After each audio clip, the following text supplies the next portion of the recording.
Danger is an active ingredient in the life of a professional race car driver, where life or death can come at any time, where skill is often the deciding factor. Now, what you are about to see is an example of such skill, where at Riverside, this fellow completes a successful 360 and stays on the track. But others can't quite pull it off, like this racer who tries and loses it into the dirt, rolling up the hill to his waiting admirers. Or this driver who spins off the track into a solid wall of hay bales, proving the point that yes, you can drive through hay on your way to the track, but only if you wave to the crowd while doing it.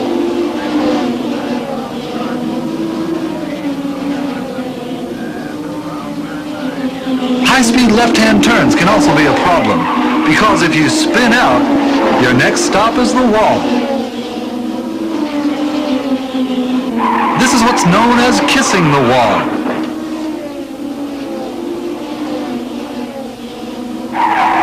Then there are the walls which eat race cars, such as here, where two track officials have front row seats.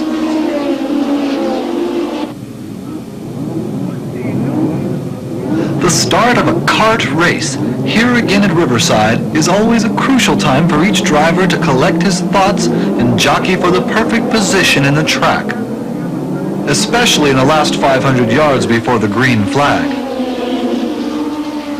As each driver puts the pedal to the metal, it's a free-for-all, at least until the first turn. Shooting around this quick left-right-hander looks easier than it is, and at this speed, the leaders and the followers seem to pick the right line.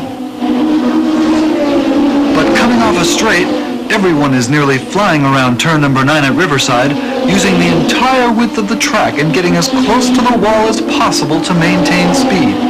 Everyone makes the corner.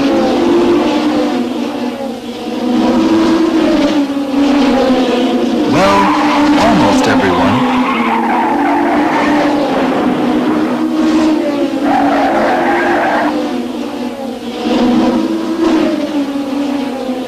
Cruising at high speeds makes high temperatures and hot oil. Break a hose, crack a block, or lose a crucial bolt, and hot oil on a hot oil pan can be hazardous to your health. This driver must first breathe black smoke from his burning engine, then white smoke from the fire extinguisher.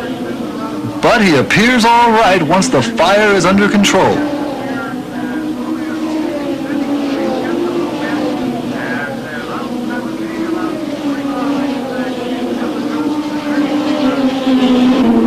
Here is another casualty of backwards driving.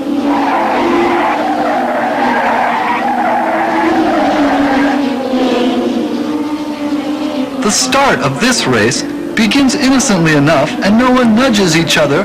For the moment, no one's running over each other, around or through the pack in their desire to get to the front of the pack.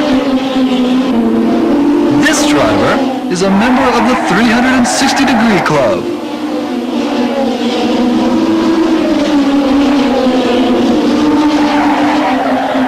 Ouch! And then there are the drivers, like Johnny Rutherford in car number 3, who'd rather park on the track and watch. Here's what happens when two drivers, Dean Holzmere in car number 66 and Gordon Johncock in car 20, fight for the inside line where there's only room for one. As other drivers pass in single file, the track crew works feverishly to clear the way. For sale, one race car, slightly used, $500 or best offer.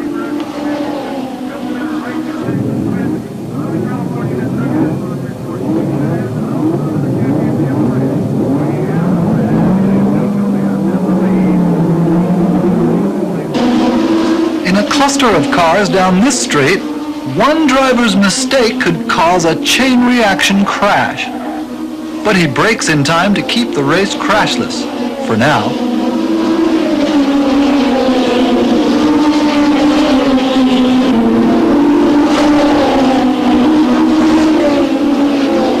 Car number 85 swings both ways before dropping out. His backwards driving while in gear has started a fire. And as an extra bonus, his car seems to be stuck in reverse.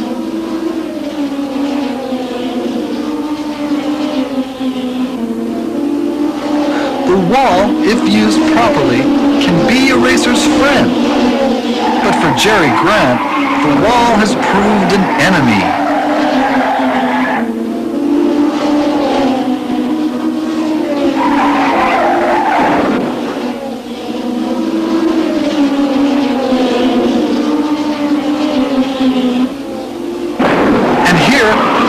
Gets in the way again, forcing a disastrous 360 degree, resulting in a wheel in search of the driver.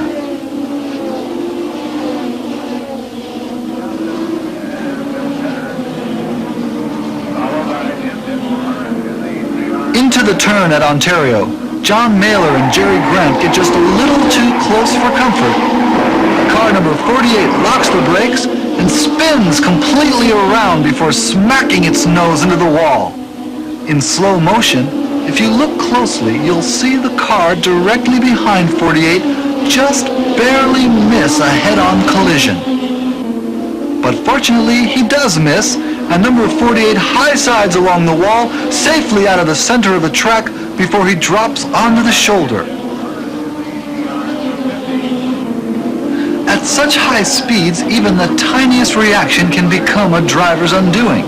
Just a bit too fast around the corner and that's it.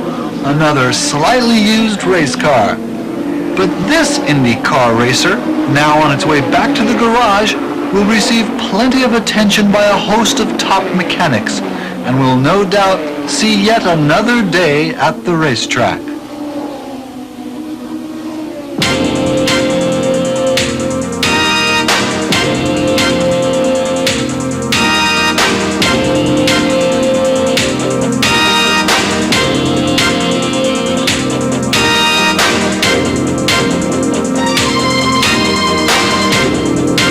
Long Beach Grand Prix President Christopher Pope used to gaze at the Pacific and imagine it was the French Riviera. His dream was to create a world-renowned track in Long Beach worthy of the Grand Prix circuit. So he acquired the services of Grand Prix great Dan Gurney to lay out a course along the streets of Long Beach. Gurney designed a 12-turn, 2.2-mile circuit that gave the participants a twisting test of horsepower and gearing.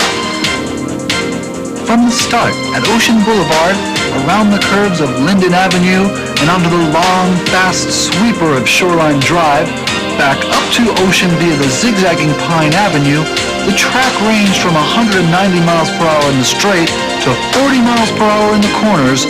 Long Beach was a gear shifter's paradise. For the first time in 1978, in downtown Long Beach, the throbbing roar of high-performance engines echoed for miles around. But out on the track, drivers from all over the world were competing on a very tricky and unforgiving circuit, which had several surprises in store.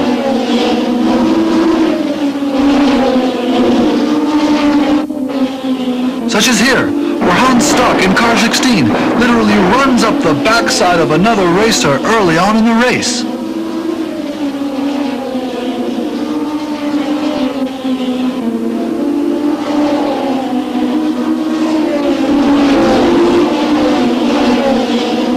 The Long Beach Grand Prix stands unrivaled as a test of skill, courage, and of course, reflexes. It's very easy to lose control in the corners after the sweeping, nearly mile-long straight. Sometimes you can't help but slip. And when you're fighting for the inside line, sometimes you'll resort to anything, as proven by Carlos Rootman on the inside, who has spun and is facing the track, and Patrick Tombe, who has gotten stuck on the outside and is facing the wall with really no place to go. Rootman, who had won 22 races that year, checks briefly for damage and makes a break for it.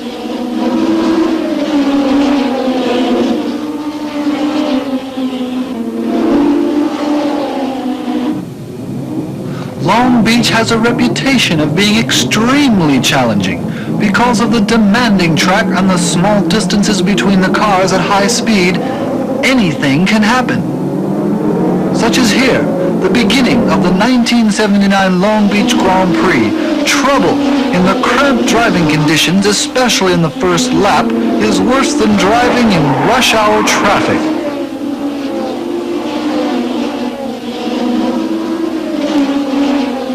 More trouble when Niki Lauda in the Parmalat car slams into the rear of two other cars, launching it completely over one car, which manages to escape without harm.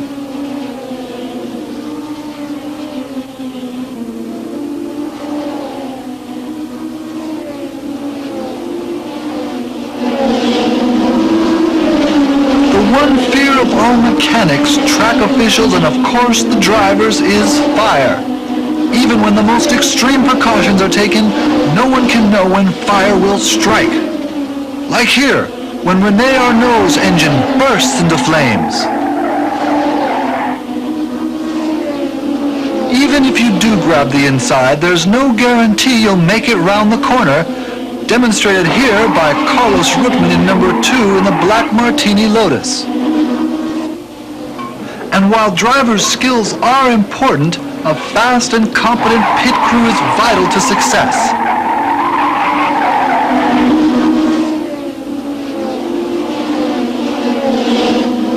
Here, Jean-Pierre Jarier almost smacks Jody Scheckter in the red Ferrari, but Scheckter manages to stay in a lower gear and passes Jarier from the outside.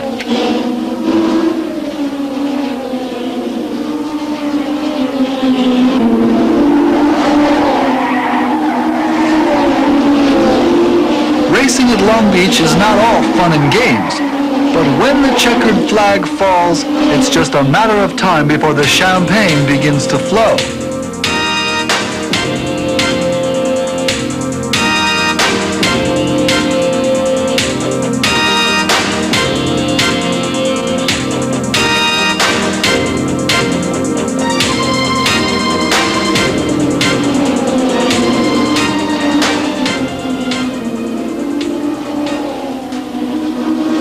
As the train of cars streams into the straight, Nelson Piquet is in the lead in the first lap, and traffic conditions force American Mario Andretti into the air, which leaves Riccardo Zunino right into the wall.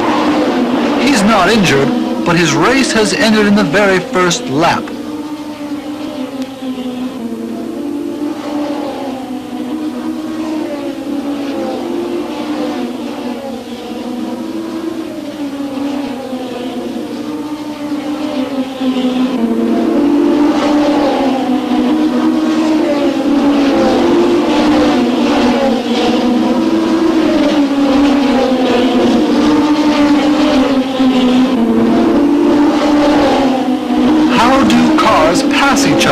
When there is hardly any passing lanes. Drivers around the world have different ideas. Some stay on an inside line through each turn, while others are forced to the outside, such as here, where car number 27, Alan Jones, shows that he'll make it around this corner no matter what it takes. But Jones is not finished yet, as he rear-ends Alfa Romeo driver Bruno Giacomelli, who is surprised but regains his position and speeds away. Jones, with a little push from a track official, gets back on the track.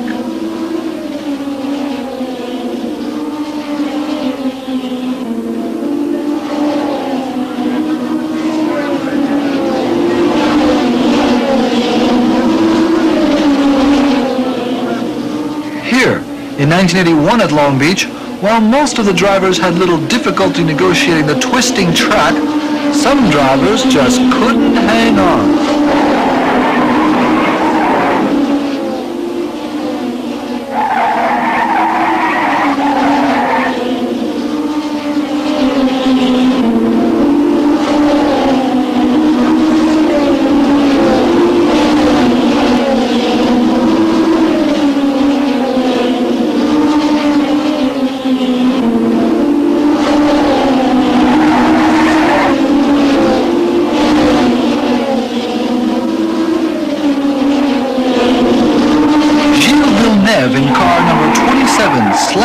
the brakes and spins out of control. Fortunately, no one is near enough to collide with Villeneuve and cause more damage. And here is a perfect example of how to pass two cars using the inside lane. Formula One racing is both a physical and mental challenge. It takes enormous amounts of concentration just to make it around the track. But here, Keke Rosenberg in car number 6 concentrates so hard, he forgets to turn with the others and follow his own path. At Long Beach, the multitude of hairpin corners can frustrate even the most experienced drivers. The tight cornering required of both the cars and drivers definitely take their toll. Here's a common situation at Long Beach.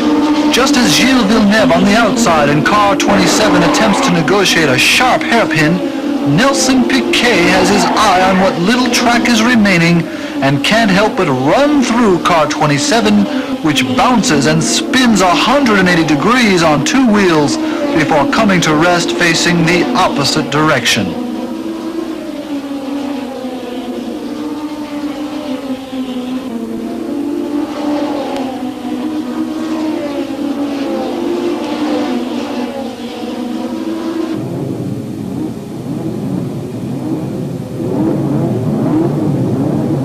Especially at the start of a Formula One race, the traffic situation can get quickly out of control. Even on the straight, when everything seems to be going along just fine, something unexpected happens.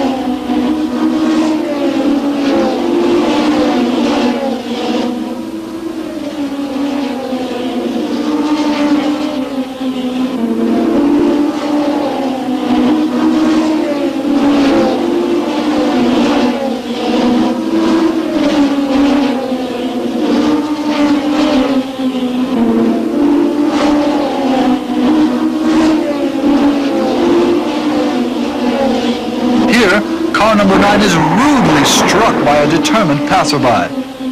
But that's what happens in international competition. With ongoing regularity, with cars and teams costing millions of dollars and professional race drivers going all out to win, this is one very exciting form of racing. Endless collisions, crashes, and crack-ups are part of the game until the very end of each Formula One Grand Prix race. Such is the nature of the battle. With no quarter asked and no quarter given, every racer knows that only the best man will win.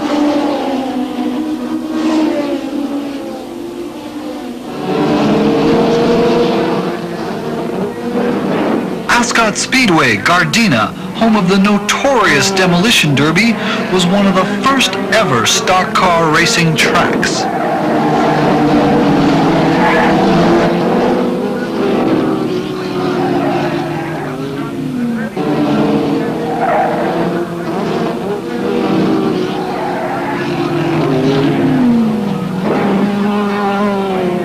Drivers raced every week, with their dreams of victory being broken over and over again by incredible near misses and hair-raising accidents.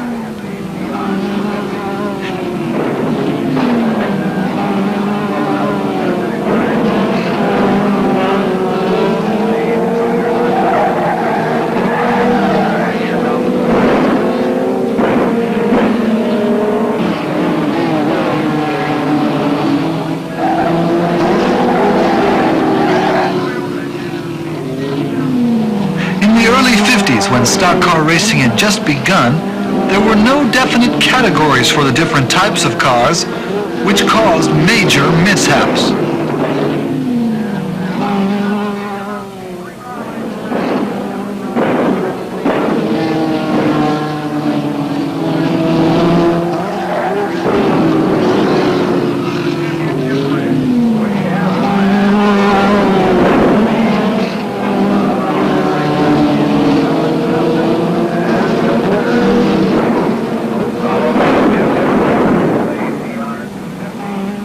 More than than 10 years passed before the sport became popular, and strict limitations were imposed upon the drivers and their machines.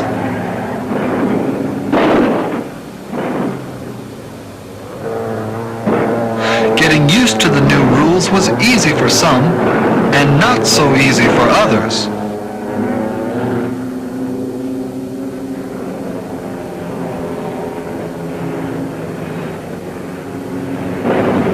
The heavier stocks, spectacular as they were, differentiated from the more sophisticated modified.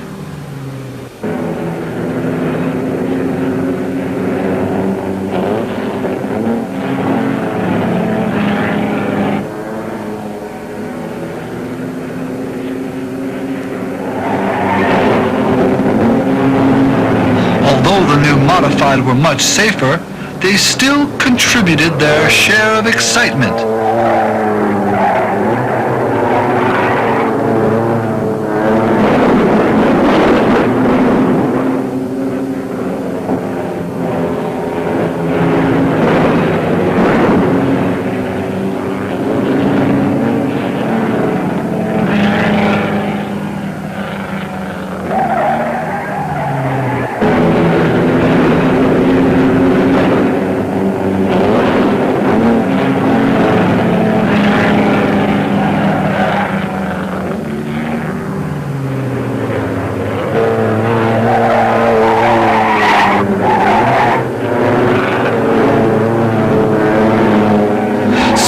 The track.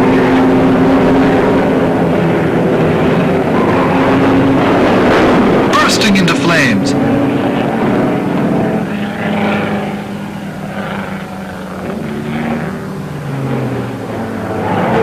And even losing their wheels were everyday occurrences for the modified stock drivers.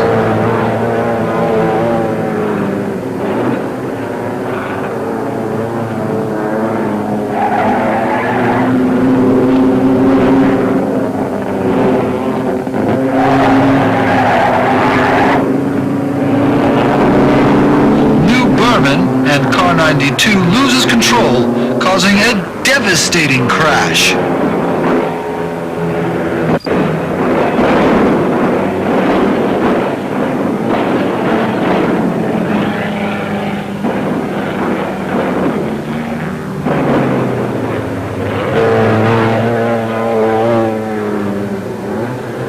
Back to Riverside. Jim Hurtubise, with his blue number 75 racer, slams into the wall.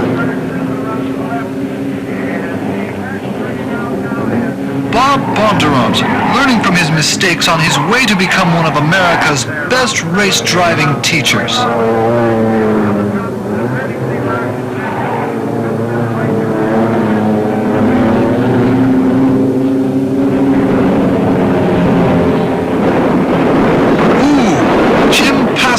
Raising dust while he acrobatically rolls over.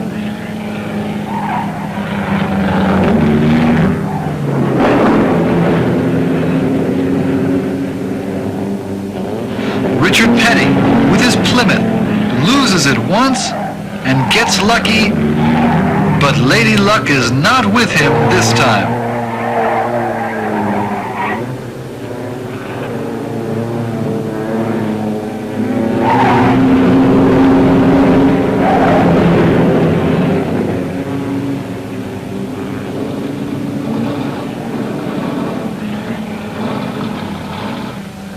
Ken Mills has his hands full.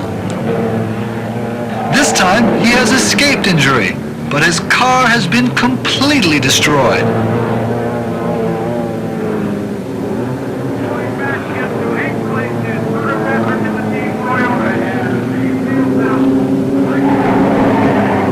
Danny Weinberg up the wall and down on his wheels. Melwin Porter in car number 5 doesn't make this turn and goes for the sky. Grimacing with pain, he slowly exits the demolished car. Replayed in slow motion, this crash appears even more terrifying as Porter tries to negotiate the turn at too high a speed, brakes, loses control and sends the car airborne, which shatters on impact.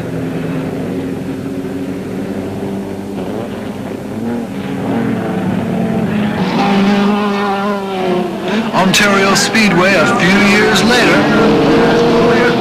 On this asphalt oval track, the action is brutal.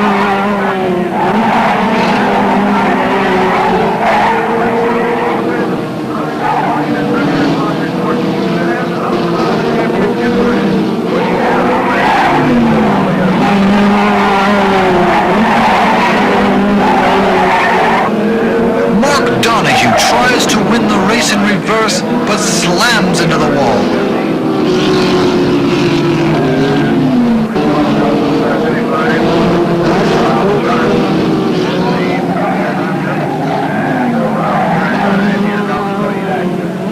Decoy, Illinois, one of the infamous dirt tracks, takes its toll on man and machine. Don White slides in the dirt at high speed and hits the barrier. His front end looks like it's going to burst into flames.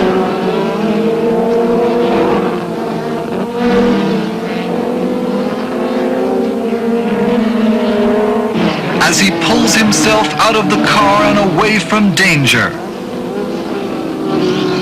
But White is not the only one having a bad day.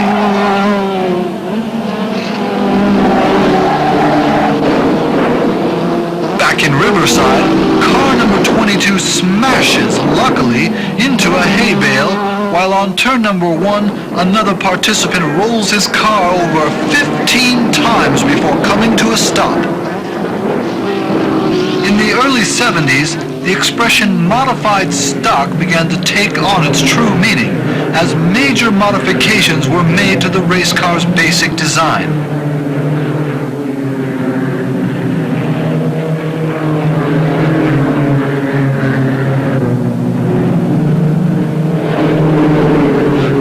Machines were production sport models, like this Firebird that you see trying an off-road shortcut.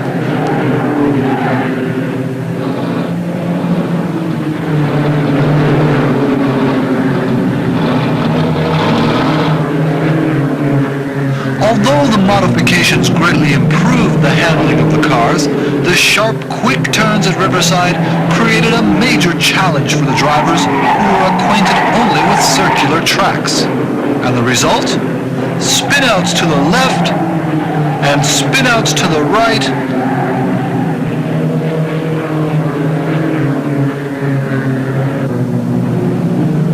More spin-outs.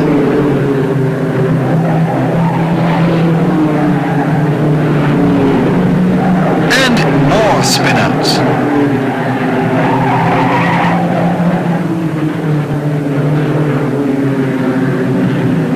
And even more spin-outs.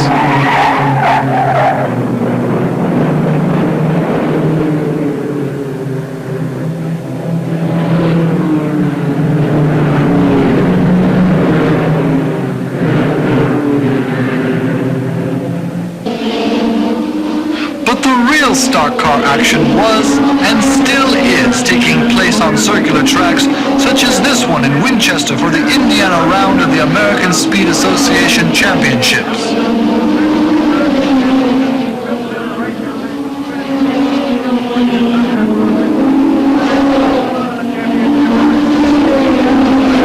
At speeds of over 160 miles an hour, with very tight spaces between the cars, there is no room for mistakes, and the very close concrete walls are unrelenting to the drivers who miscalculate a maneuver.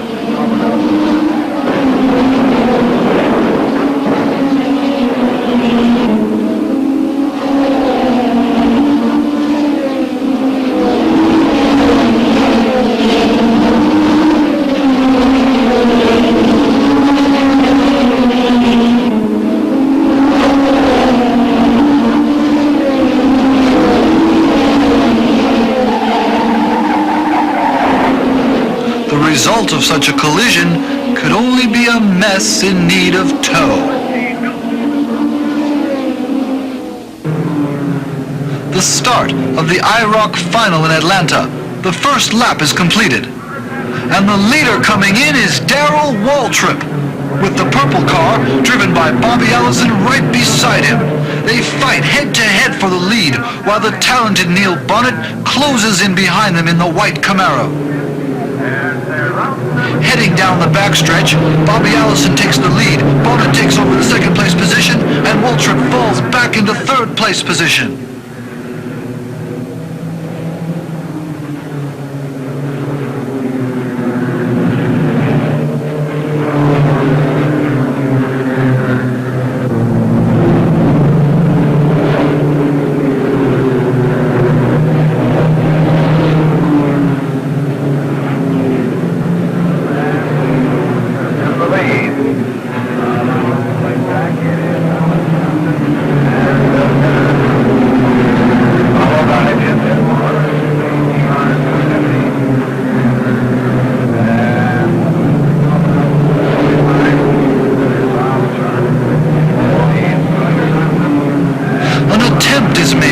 To regain second place, but he is unable to execute the maneuver on such a narrow corner, causing Mario Andretti to smash into Waltrip from behind, triggering a sensational 7-car collision.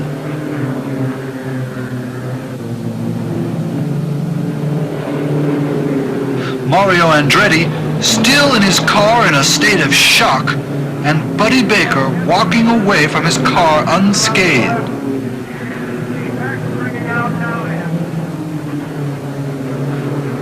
And here's how it all happened. Mario, in the black car, tips Waltrip's rear end, causing him to cut Bonnet off. Mario continues to slide across the track and smashes into the concrete wall. Watch as Gordon Johncock in the turquoise car finds his way out of the mess, miraculously avoiding Bobby Unser, Buddy Baker, and Peter Gregg in the silver car.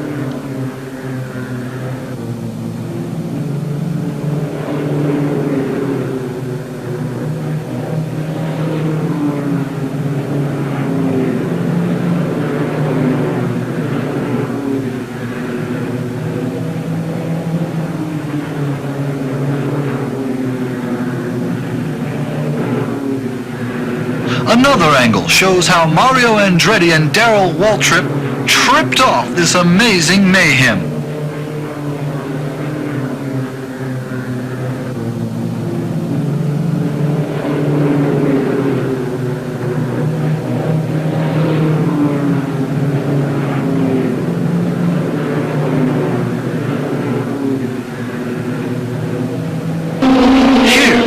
Watch the crash from a camera placed in Gordon Johncock's car, giving us the driver's viewpoint and the realization of how crucial a split-second decision can be.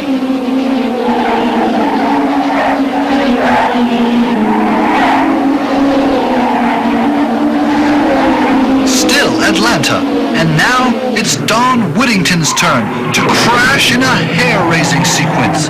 Coming out of turn number 4, his tail starts to swing, he tries to correct and damages his front end, then hits the inside barrier with an incredible impact.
National is the #1 stock car racing championship, and as such, you can expect to see the most breathtaking crashes.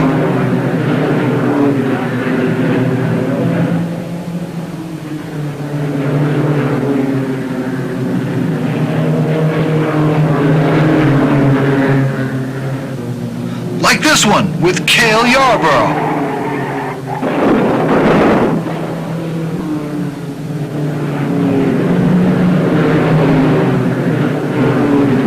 Grand National event attracts about 50 top-name drivers, all with the goal to win the race.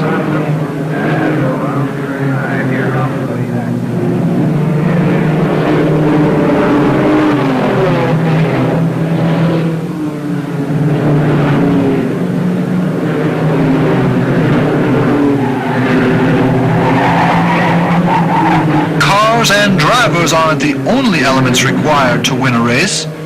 A fast and efficient pit crew is also a critical part of the team.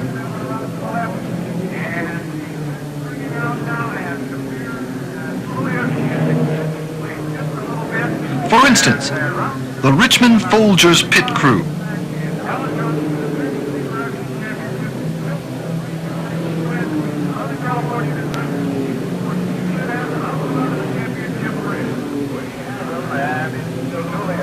Of course, don't make the mistake of pulling into someone else's pit stop, as car number 32 does here, because no one's going to help you.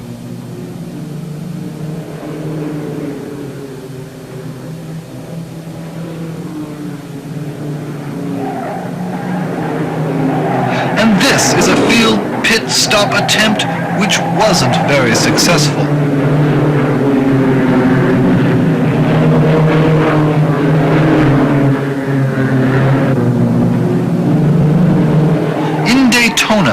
Bobby Allison's car loses its rear bumper, causing dramatic chaos between not less than 6 different cars. From the Midwest, USA sprint car racing has been born, beginning as an amateur sport and later becoming, thanks to the non-stop action, a very popular attraction. Thousands of fans are gathered for every sprint car event to watch their heroes perform in one of the most challenging races in American motorsports.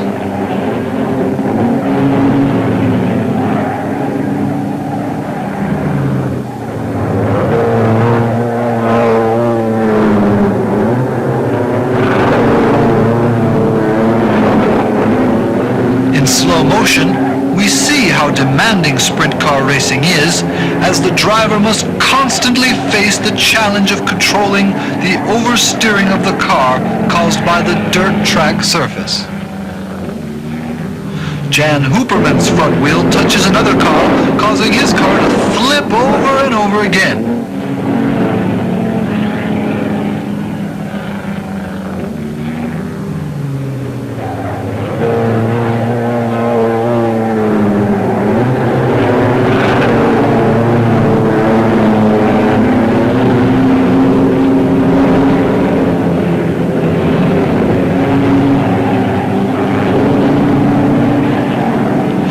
The flipping record breaker, the well-known Sheldon Kaser, as he loses his rear wheel and finds himself upside down, wondering what happened.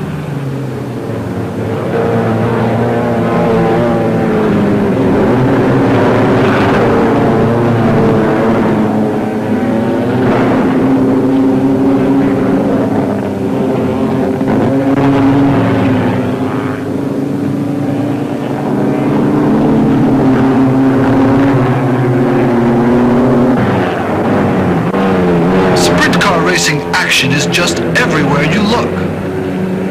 Eldora, Ohio.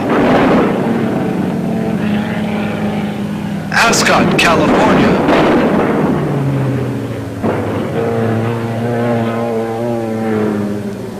And Phoenix, Arizona.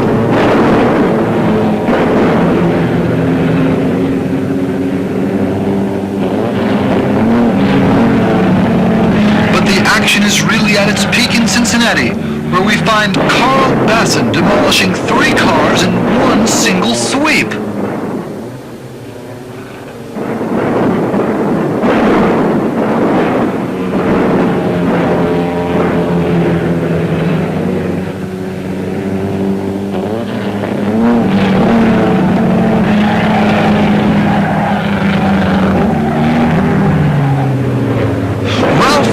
Relationship with the fence makes him head straight into it. Following in a very acrobatic manner, John Carson very quickly realizes what has happened and steps out of his car.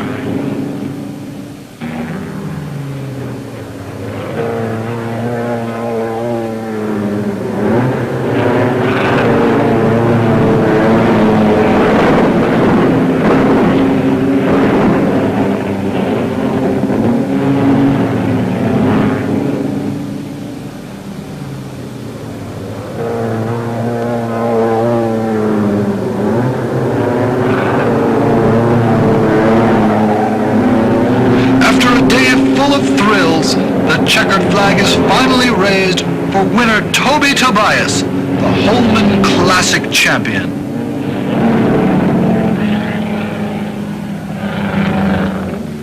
If you think daytime sprint car racing is exciting, wait until you see some of the nighttime action.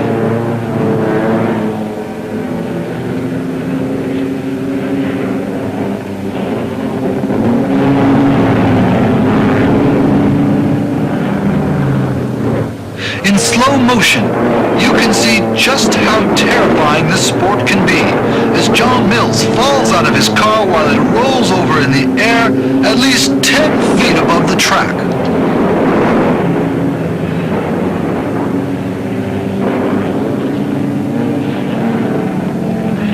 Paramedics and track officials are at the scene to assist the badly injured driver.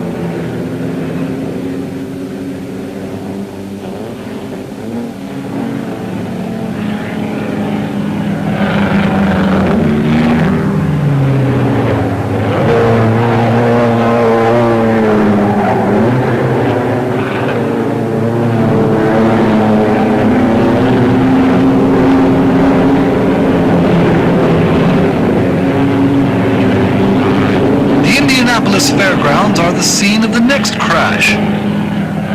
Jack Hewitt is thrown in all directions when his racer hits the wall and fire sparks highlight the horrendous impact. The track officials are immediately on hand to prevent any further danger, and thanks to the roll bar, Hewitt walks away.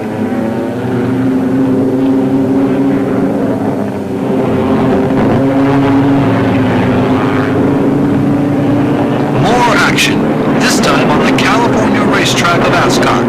This track was built over 50 years ago and was used for horse racing until 1956. Since then, it has become one of the most frequented West Coast motor racing grounds. Every year, over 1.5 million motorsports fans enter Ascot Raceway to see the best motorsports action in the West.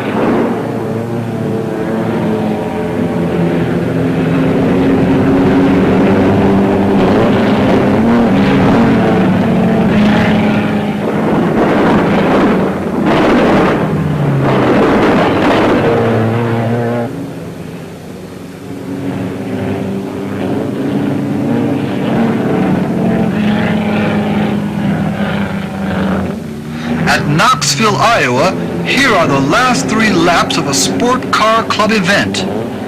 The leader, famous multi-time champion Doug Wolfgang.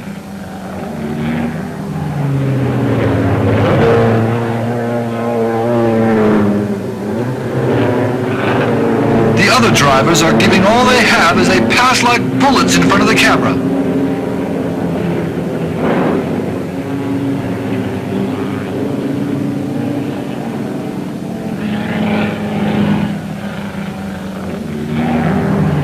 The checkered flag is up for the victorious Doug Wolfgang and his Wise Grip racer.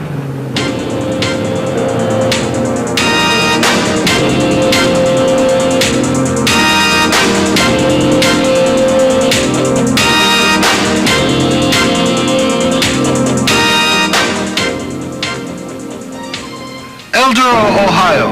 And the wings on top of these sprinters are not for flying purposes, but rather they are the insignia for the world of outlaws.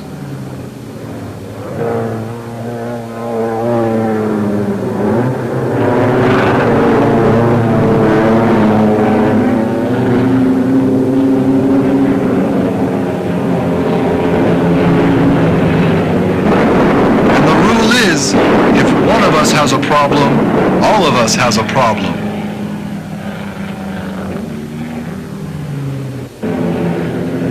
The number 37 race car tragically crashes, leaving its driver trapped and injured.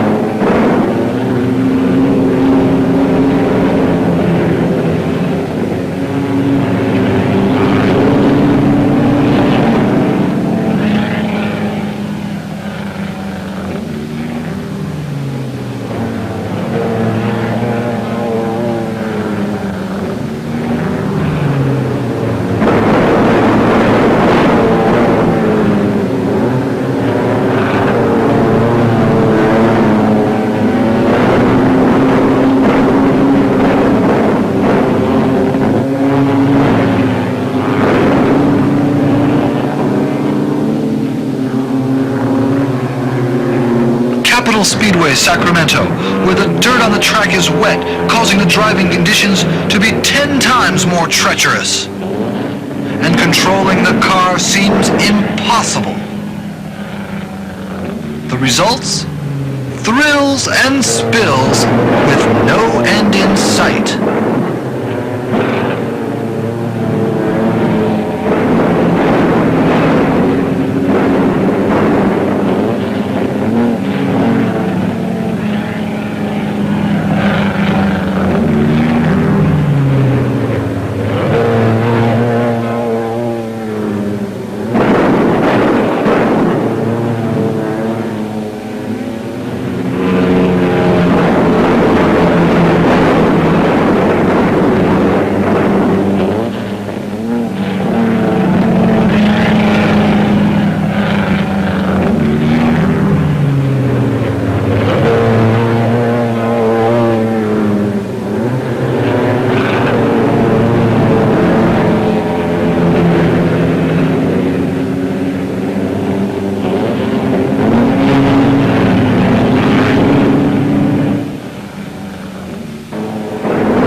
This is flat track motorcycle racing.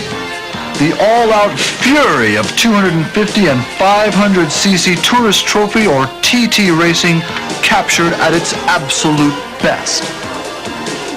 So why would these guys want to throw their bikes sideways around and around an oval track, either pitching their bikes or being pitched by them? Maybe it's the thrill of sliding into a row of hay bales,